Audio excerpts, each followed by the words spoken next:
The fragile humanitarian pause between Israel and Hamas collapsed today after negotiations reached an impasse. Publicly, Israel and Hamas blamed each other for military activity that violated the week-long pause. The Israeli military has now urged residents in parts of southern Gaza to evacuate, signaling that a broader assault is coming. It's not clear where Gaza residents in the south would evacuate to. A total of 178 Palestinians have been killed and 589 injured in Gaza since the resumption of hostilities today, according to the Gaza Health Ministry. The health ministry also says the IDF is targeting Al-Awda Hospital and is calling for UN protection.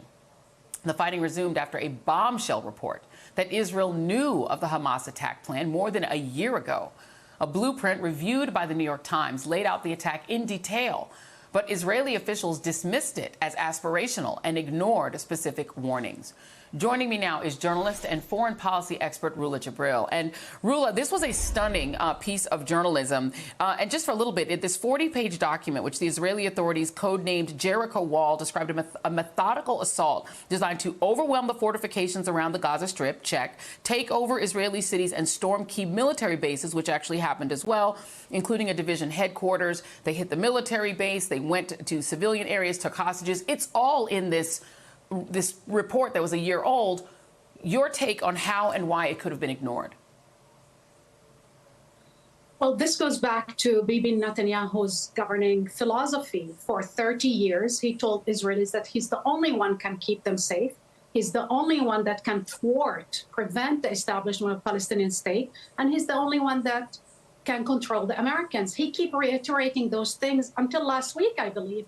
And the central part, I can prevent a Palestinian state by basically, and this is the most important element, by strengthening Hamas and delegitimizing, discrediting the Palestinian Authority. I mean, 10 years ago, when he started negotiating with Hamas and lobbying Gulf state to finance Hamas, he released the head of Hamas today in Gaza, Yahya Sinwar. Yahya Sinwar is the architect of this attack. He was in Israeli jail, not because he killed Israelis, but because he killed Palestinians. He thought that Hamas did not represent a military threat anymore. And thus, he took from Gaza a lot of units and took them back to the West Bank, undermining the security of the border, took them to the West Bank because his ultimate goal was annexation of the Palestinian territories. It goes back to his governing philosophy. A lot of Israelis like myself, citizens, feel betrayed by this government. All of his life, he told us that he could keep Israelis safe, and under his watch, the worst terrorist attack took place. And now he's doubling down on the same policies that produce nothing but death and destruction. Yeah, the death toll is now over 14,000, and then if you count the additional deaths from the bombing that has resumed, this is one thing that I don't understand. What we have seen actually proved is that when the bombing stops, Israeli hostages and other hostages from around the world, from Thailand and others, go free. When the bombing is happening, none of that happens at all. Let me play for you Udi Goren, whose cousin was kidnapped after attempting to fight Hamas. Militants came into his kibbutz. MSNB, his cousin is still missing. Here's what he had to say today about the resumption of bombing.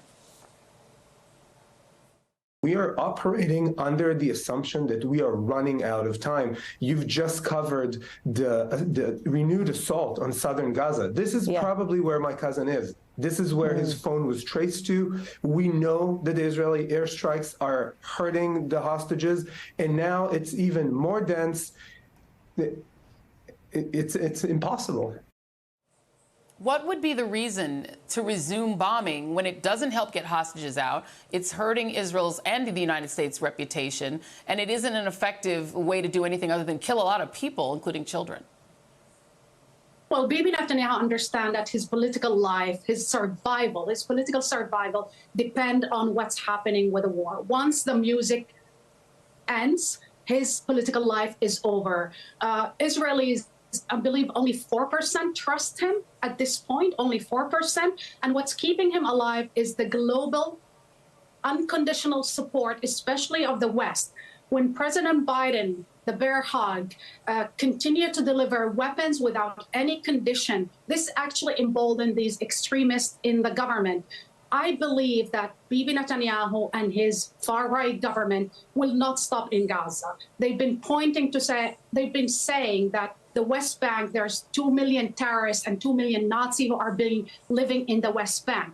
They're now creating a doctrine that is so dangerous to Israelis, Palestinians, to the Americans, everywhere. And the doctrine is the following, that Palestinians, all of them, somehow they are either terrorists or terrorist sympathizers or human shields, and thus they are a legitimate target anywhere. They're looking at the northern, border in Lebanon saying, well, we will go also to Lebanon because Lebanon has Hezbollah and thus it's a threat.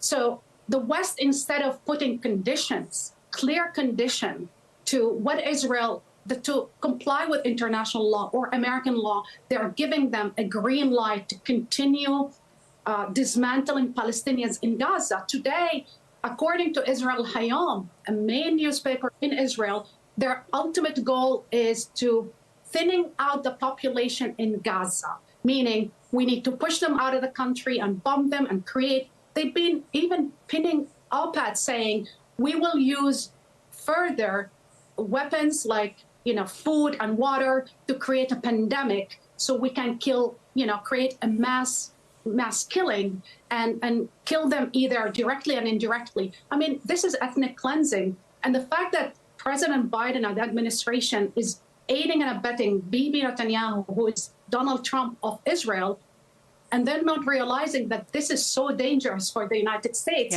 is astonishing. Joy, one last thing, and this is really, if you look at the global South and how the global South is reacting, we are in uncharted territories. This will enable extremists. We're already having extremists in Israel, in the government, saying we cannot survive and we cannot be safe, and this is a nuclear state, with the presence of the Palestinians.